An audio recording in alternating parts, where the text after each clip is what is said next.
वहां पे एमएसपी पे खरीद नहीं होती, वहां पे सरकार का दलाल खा जाता है। उत्तर प्रदेश में सोने के तारों में बिजली आती है, पूरे देश में सबसे महंगी बिजली है। जिस प्रदेश में किसान की फसल पैदा होने से पहले छुट्टा पशु खा जाते हो, जिन छुट्टा पशुओं को गौशाला में होना चाहिए था, वो किसानों के खेतों में घूम रहे हैं। पत्नी थी, पत्नी है, पत्नी रहेगी, लेकिन 7 RCR में नहीं रहेगी। सम्मान नहीं मिलेगा पत्नी का। सिर्फ जब नॉमिनेशन किया जाएगा चुनाव लड़ने का, तब बताया जाएगा हाँ पत्नी है। ऐसे ही एमएसपी नहीं चाहिए किसान को कि एमएसपी थी, एमएसपी है, एमएसपी रहेगी, ये नहीं चाहिए। और उस लीगल डॉक्यूमेंट में जो सरकार वादे करेगी, जो पार्टी वादे करेगी, उनको हमें कैलेंडर भी चाहिए साथ में।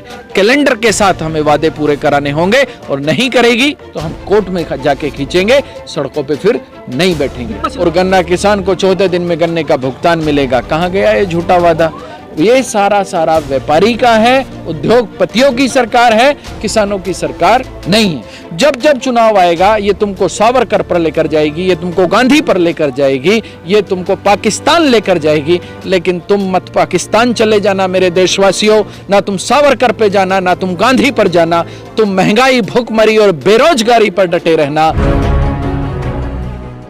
बिल्कुल। उत्तर प्रदेश में मैं आपसे पूछना चाहता हूं, मैं उत्तर प्रदेश के वर्तमान आंकड़े देता हूं। उत्तर प्रदेश की आबादी गांव में बसती है। गांव में छुट्टा पशु किसान की फसल को पैदा होने से पहले खा जाता है, आप समझ लीजिएगा।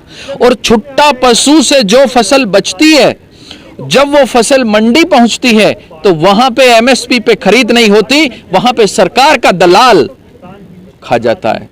उससे मैं आगे आता हूं। उत्तर प्रदेश में सोने के तारों में बिजली आती है, पूरे देश में सबसे महंगी बिजली है। थोड़ा सा और उससे आगे आता हूं। उत्तर प्रदेश में जितना गन्ना बकाया है, हमारा 20,000 करोड़ सरकार पर बकाया है किसी उद्योगपति का सरकार पे बकाया।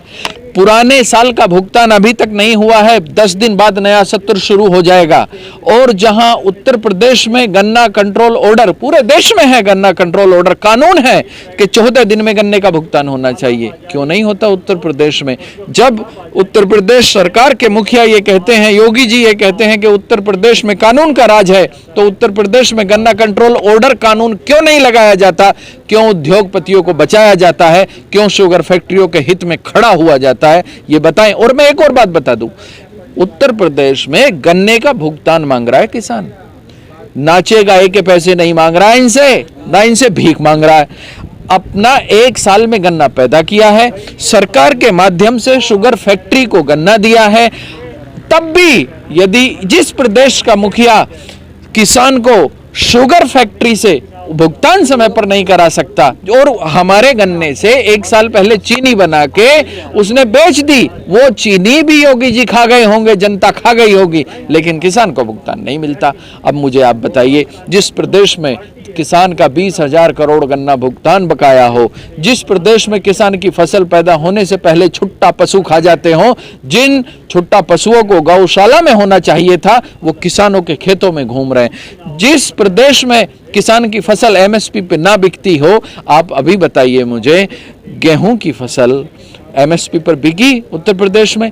बिल्कुल नहीं बिकी। आज धान बेच रहा है किसान उत्तर प्रदेश में, जाइए चलिए मेरे साथ, मैं दिखाता हूं, पीलीभीत, लखीमपुर, बलिया, सब जगह दिखाता हूं। 1400 रुपए क्विंटल धान नहीं बिक रही है एमएसपी पर, 1200 रुपए तक नहीं बिक रही है बाबूजी, 1200 रुपए, 1100 रुपए, 1000 रुपए क्विंटल धान बिक रही है। क्यों नहीं बिक रही है एमएसपी पे?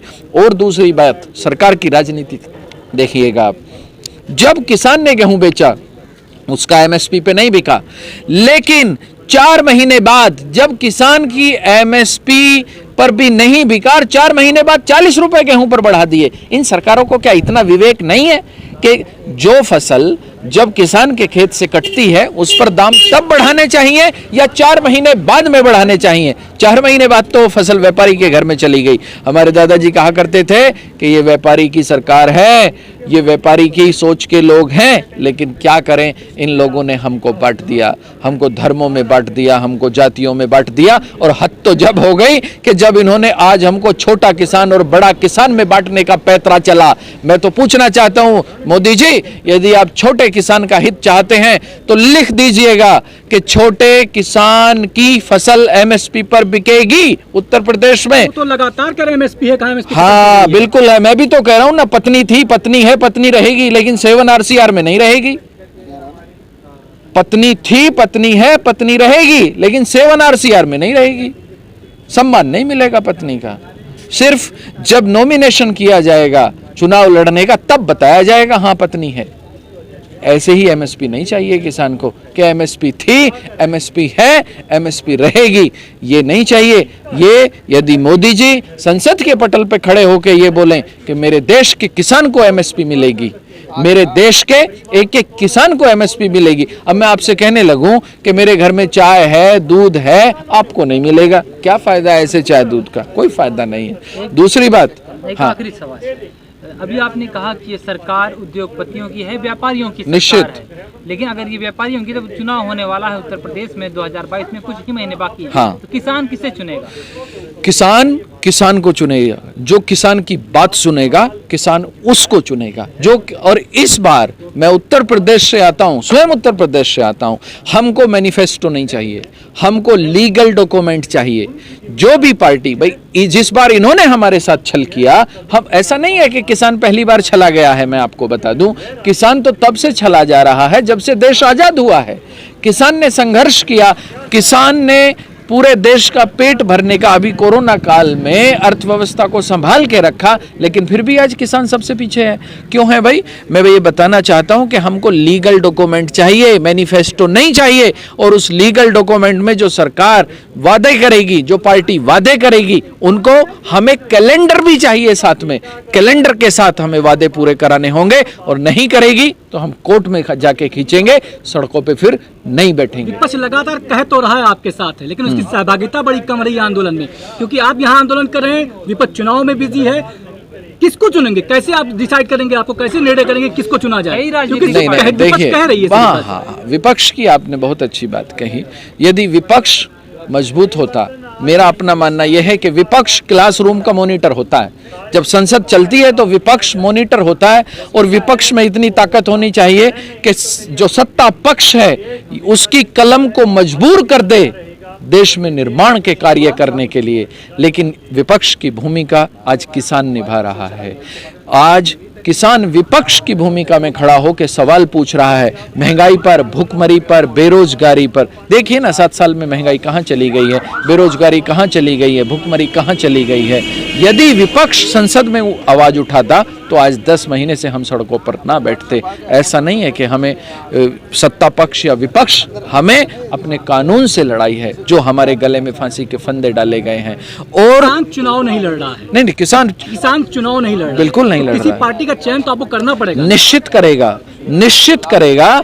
मैंने अभी आपसे कहा कि जो हमको लीगल डॉक्यूमेंट देगा हम उसके साथ खड़े होंगे, किसान उसके साथ खड़ा होगा। और जो किसान के साथ खड़ा होगा, जो किसान के साथ न्याय करेगा, किसान को नहीं ठगेगा, किसान को छलेगा नहीं, जिस तरह से मोदी जी ने किसान को छला। उत्तर प्रदेश में जब आए थे तो कहते थे कि पहली ही कैबिनेट में, पहली ही मीटिंग में सबसे पहला फैसला कर्ज माफी का होगा और गन्ना किसान को 14 दिन में गन्ने का भुगतान मिलेगा। कहाँ गया ये झूठा वादा? कहाँ गया झूठा वादा? इन्होंने कहा था बहुत हुई महंगाई की वार, महंगाई की मार बहुत हुई। 350 रुपए का सिलेंडर महंगा लगता था इनको। 350 रुपए का जब सिलेंडर था और वोट मांग रहे थे तो ये कहते थे कि अपने सिलेंडर को नमस्कार करके जाना।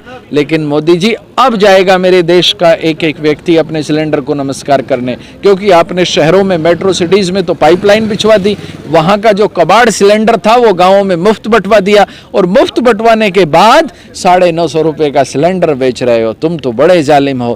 खून योजना बिल्कुल हो गया। बहुत खुश हैं मोदी जी हाँ, कहते हैं। लकड़ी जलना बंद हुआ, लेकिन अब आंखें जल रही हैं, अब दिल चल रहा है। क्योंकि 950 रुपए का सिलेंडर कहाँ से लाएं? 950 रुपए के मजदूर कहाँ से लाएगा मेरे देश में? ये मुझे बता दीजिए।